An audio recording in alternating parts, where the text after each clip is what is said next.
It was wonderful, Nick. Yes, I just finished my last book, and of course, that means that I immediately started working on the next one.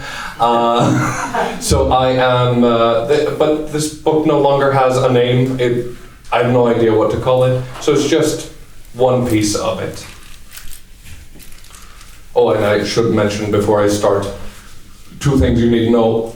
Aunt in Icelandic is Franka, and uncle is Frændi, and grandmother is Amma. Okay, yes.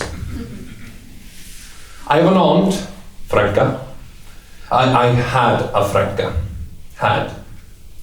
Today, the day this is being written, was the funeral. She was a wonderful lady, had no kids, but raised 2 generations of this country's archaeologists. She always gave me a book for every Christmas and a book on my birthday. Every time I came to visit, or even just sent a text, she would greet me with, "Greetings, Frændi," and I'd say back, "Greetings, Franka." My Amma had a Franka, the same one I had. They grew up together in Þingeyri, up north. They were a similar age, and they were similarly mischievous. They would laugh, and my Amma would say, "We're acting so bad," and my Franka would say, "We could act worse." In their old age, they would talk over the phone every night after my grandfather passed away. They had a plan. When they would go to an old folks' home, they would share a French chocolate cake every week. My Amma would have Baileys, and my Franka some port wine.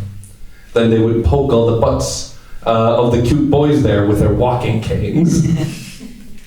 The funeral was today, and I had to wear a costume, a suit, and pants from my fiancé. My Amma asked me to. It wasn't hate, she was fine with my transness usually. I honestly don't know why. She said it was because my only black skirt reminded her of the house she grew up in. I decided not to take that fight. When I came out to my grandma, she said, "I wish I were dead," but she had learned that lesson less than a year later. My Franka, however, always accepted all of me. I came by one Christmas to our house here on Skólavörðustígur to pick up my book. I was wearing a skirt, and immediately, with no hesitation, she complimented it. She asked me, "Maybe it's a bit inappropriate that I always greet you as my Frændi." We spent the rest of the evening discussing this new leg of the language that trans people have had to build themselves. She loved it. In the end, I told her she can use whatever word she wanted. And for the first time, it wasn't because I wasn't willing to take the fight. It was because I trusted her.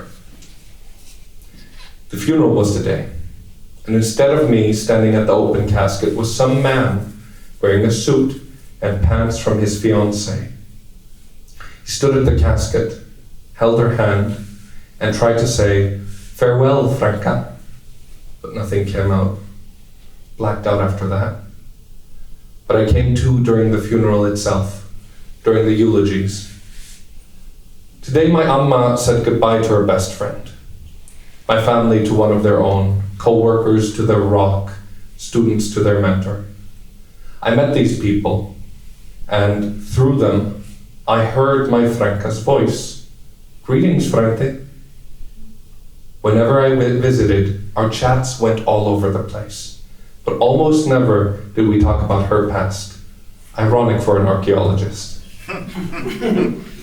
By the end, there was no man there anymore, because Frændi never meant male. It meant love. I carried the casket down the stairs and out to the car. Before I drove back north, I gave her a kiss goodbye and said, "Farewell, Franka." Thank you.